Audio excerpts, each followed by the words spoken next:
What's good? What's good, family? Gem, genomic embryo modification. I go by the name Pushy Push. Down below is my TikTok at pushy.push. Also, drop a like and subscribe right here to my YouTube at Pushy Push. Also, check out pushypush.com. Head there and subscribe, and you will receive notifications because sometimes the YouTube be tripping.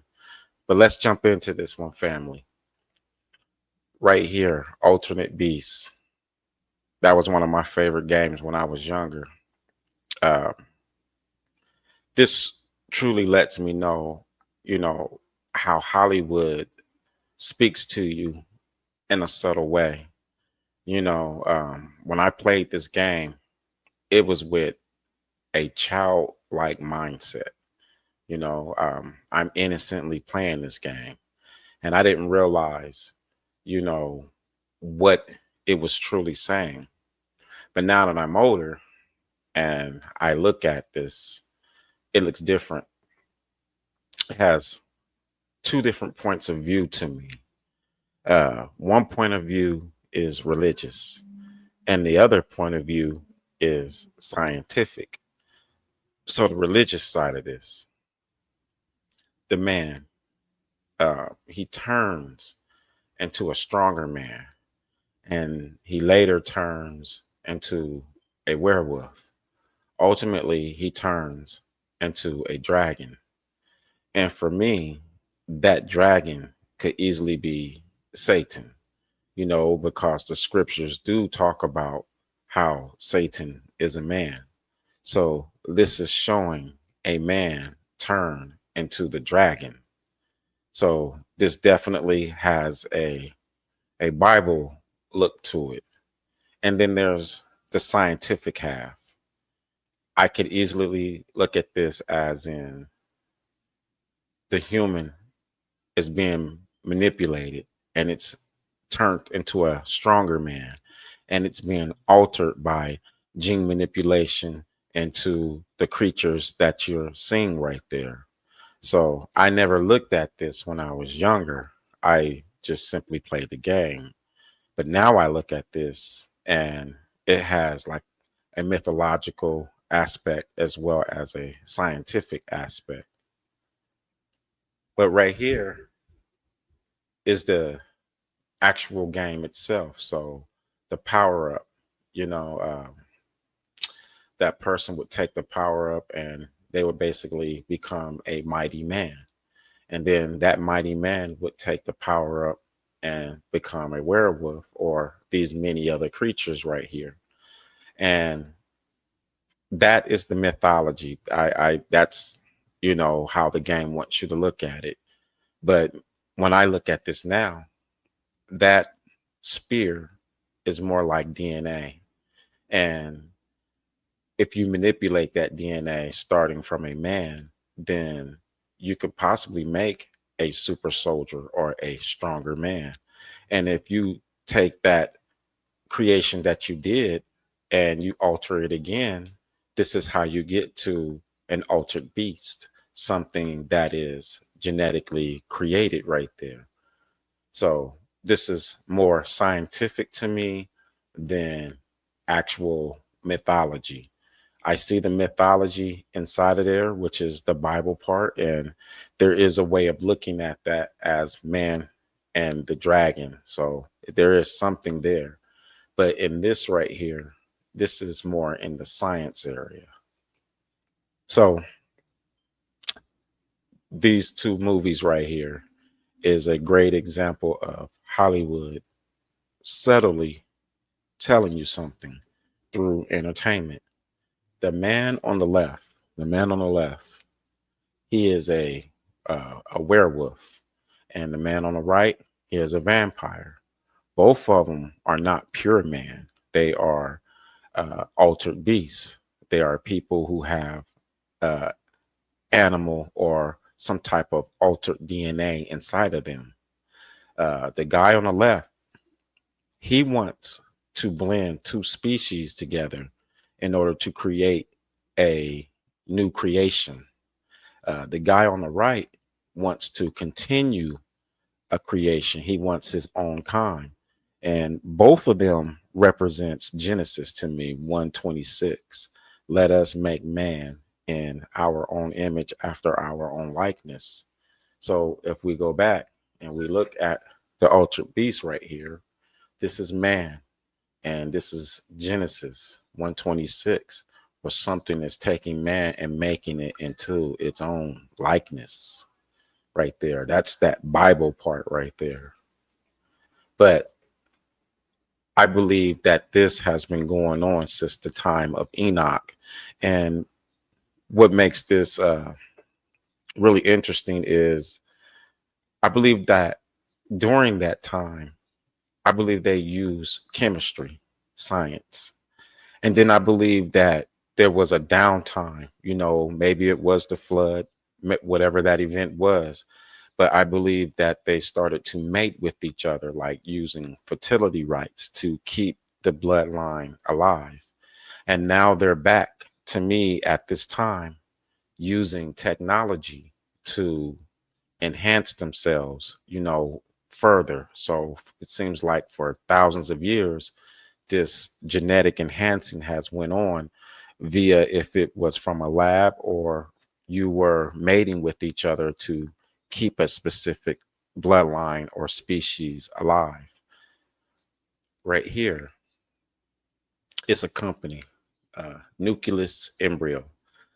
This company does exactly what you're seeing right here. It has legal permission to do what these men are wanting to do.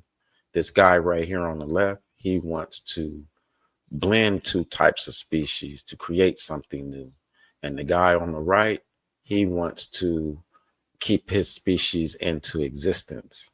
So this company right here does that very thing right there in our modern time. So it's called Nucleus Embryo. It says meet Nucleus Embryo, a new genetic tool designed to empower couples undergoing IVF, making or make thought choices about their future baby. So basically, this company uses DNA data to alter the embryo baby and turn it into whatever it is that you desire, a tall kid, someone who's athletic, possibly. you know uh, this is exactly what this is. This company is allowing you to alter beast your baby. I'm going to read a little bit on this company right here. It says Nucleus Genomics unveiled a $5,000 or $6,000 service Wednesday, allowing prospective parents to rank embryos created during in vitro fertilization, so IVF, by projected IQ, height, eye color, and nearly 900 health traits before deciding which to implant. So how you look at this right here is there is a company that is allowing you to implant traits inside of the embryo. Well, what is the difference, when you're looking at this? If that company can add traits inside of the embryo, how does that different from here? Because this man wants to add traits. They both want to add traits to create their own kind. Now they're allowing you to make your own kind of kid. So it says the New York startup crunches whole number genome data supplied by partner labs to generate polygenetic risk scores, then deliver a dashboard that lists each embryo's predicted smart, stature, looks, and lifespan alongside probabilities for major killers like cancer and Alzheimer's. Below, it talks further about how their IQ testing isn't as accurate as they want it to be. And that is interesting right there, that someone or a company could enhance an embryo to have a high IQ. I tried to think about that, like the embryo. And, because it said that, it gives data, they collect data from companies. So like in the second line, it said the startup crunch whole genome data supplied by partner labs. So this data, does it teach the child in the embryo state how to operate before it's born? Like how do you add a high IQ to an embryo? Does the data teach that embryo, say, how to hold a baby bottle before it is actually born? So it just kind of made me wonder right there when it comes to adding, IQ or raising the IQ or trying to make something smarter. People always are trying to enhance something, and make their kid great. I definitely understand that, like everybody wants their kid to be like LeBron. But I do like what this guy said right here, Dennis Whitley. He says, the winner's edge is not in a gifted birth, a high IQ, or in talent. The winner's edge is in attitude, not aptitude. Attitude is the criteria for success. And I believe that right there. Like you can have great charisma, and be more successful than the smartest person in the world right there. So you have people out there who do want to enhance their children, so another part that really got me, I really that really got me, was in the line below. It talked about the dashboard.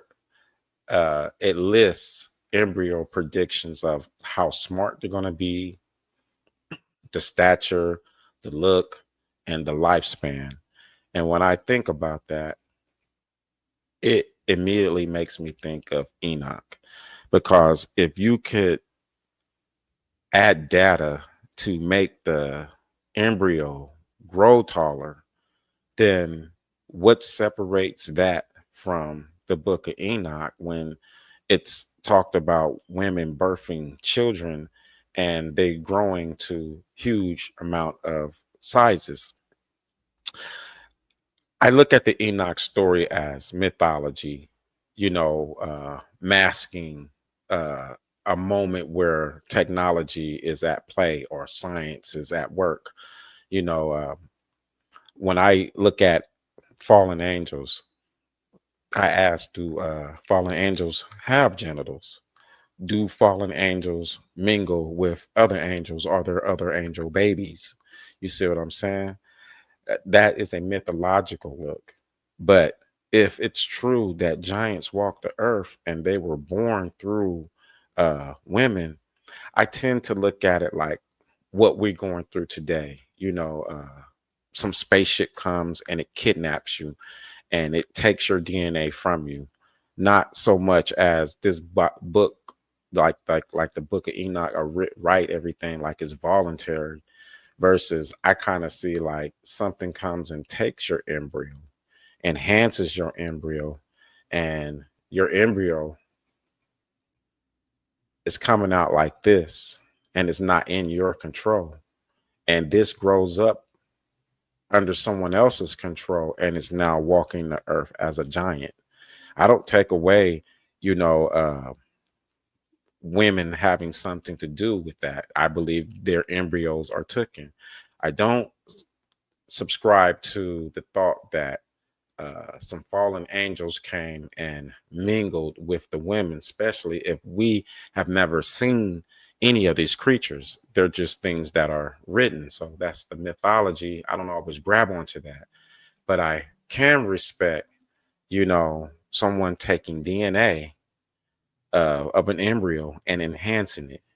And that is what these guys are doing. That is what that company is doing. That company has the ability to add a stature to the baby, to make the baby taller, to change the baby's eye color. You know, that is what an altered beast is. That is an altered beast. Um, when you change things from its original into something else because you're trying to, uh, in my opinion, defeat death. All of this is a way of trying to defeat death, live longer, not get sick, but that is the case. When I think about, them being able to enhance, one of the things they said was eye color, and the eyes are, the vehicle to the soul. What if a person said, I want a baby with lavender eyes? You know, that looks cute on the outside. You're looking, the baby looks cute, it's got lavender eyes. But how I look at this is like a COVID test. If a person went and got the COVID shot, which is the mRNA DNA shot, if they got that and they go and they mingle with someone who doesn't have the mRNA shot, when they go to have children, how does that children come out? How does that child come out? Because one parent has a DNA that has been introduced to their body and another parent does not have that. But when the child is born, the child is going to inherit laboratory DNA along with the DNA that uh, the other half of the parent didn't have. And that's my problem when I'm looking at, the ability to change the eye color on a baby. It's the factor that it's cute for you to look at that time because it's your child. But when your child goes into the world and it mingles with someone who is not genetically altered, well, things can easily bad happen. And I say that because of lifespan. Like in the book of Enoch, or not just in the Bible in general, it talks about how man's life was dropped, say, from 800 years to 120 years. And I don't see that as in some magic that came across. I really see that as in order to drop the lifespan, you had to create something that had a recessive gene in it, something that had an aging gene. And then you place it in the world and people start mingling with it. It goes on for thousands of years. And now we're all, no longer living the long life we were living. We're living a shorter life. And the Bible speaks in mythology. It's like, well, God got mad and he shortened your life. And it's like, no, it was genetics. It's someone, it's someone creating something. It's someone creating. And that thing right there goes out into the world. It has a recessive gene in it. It goes out in the world and it mingles and has a child. And that child mingles and has a child. And now that gene becomes like a cancer and it spreads all over just like that throughout the world. I think that's how our lifespan dropped, is because of who you made it with, or who was created with that recessive gene. And that's what makes that company stand out. That company has the ability to alter the DNA. And yes, it will look good for your child. But when your child goes and mingles with another person and a baby is brought into the world, you don't know what deformities or what abnormalities that child is going to have. So it's scary to know that there's a company out there that can alter from the embryo level, and that there are people who want that service. It's different if that child stays to itself. I guess that's how you get the bloodline. That's how you get the bloodline. The bloodline is like, well, we don't want to mingle outside our kind. Well, if you're getting your kid from that laboratory right there, I'm pretty sure you're going to try to connect your kid with another laboratory kid, and now we got a whole nother species going on. It is that wild right there. But what makes this stand out, this picture right here, is it's what I call ultra beast also. I mean, the guy is dropping green blood into a chemistry jar, and inside of there is a baby fallen angel. So you don't even know if the very thing that we call fallen aren't something that is created out of a lab. The man is showing that something is being created in a chemistry jar that is no different than this right here. This right here is altered beast. This man, these people right here are using the DNA to create their own species. Well, what is this guy doing? He's doing the exact same thing. And if you look at his clothes, like the type of clothes he got on, this can easily tell you the time period when this type of chemistry science of DNA is taking place, because he's using that form of chemistry. And now you can look at this guy on the right, he's using modern form of chemistry. So we talking about something that has been going on. Like, this guy looked like he could easily be in the 1600s or even older, just based off how he's dressed. But the DNA is being dropped into the jar. We call that thing in there an angel, and it might not be an angel. It might not be an angel. It might be a fallen, and the fallen could possibly be created, or they are trying to create fallens. That is what is happening right here. These are the seeds of the fallen right here. This company right here, they make these creatures. They are allowing you to make an altered beast. They're allowing you to make your own kind of child. That is what makes this interesting right here. I'll say this. The man right here in this picture, he's sitting with a full-fledged robot during the 1800s. We sit and think that we don't have the technology. The robots that we see today are equivalent to Nokia phones. Like, they've already had the robot in the 1800s. So understand that the robots they truly use are much greater than what we see.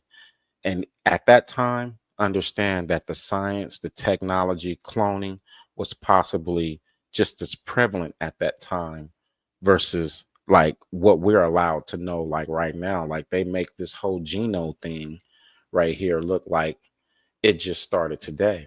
Well, this is a legal company. It's now allowed to go ahead and change the embryo, but they have been doing this for hundreds, maybe thousands of years before it becomes a legal business. And now you can go and change that embryo. And that's scary right there. That is scary, because the future shows that there's going to be new species of people in the world. That is what that is right there. That's why I called it GEM, genomic, embryo modification. That's why it's a gem right there. I'm dropping a gem, because at the end of the day, you gotta know who you're dealing with. This new generation is going to have to take blood tests. I mean, especially during our COVID time, you do not want to mingle with someone who had the RMA COVID shot. You do not want to mingle with that person and have a child, because you can have an altered beast. You can have a child. You don't know what's in that drug. They sit and say that when you took that shot, that the government owned you because of the DNA makeup in there. So now we're talking about you going, you have a kid. If the deformities come out, and it can come out 6 or 7 generations later, it don't have to be the next kid. So this genetic stuff right here, it's happening right now. They experimented with us with the COVID. They're letting you do it on your own, so you can go and pay $6,000 and genetically modify your kid.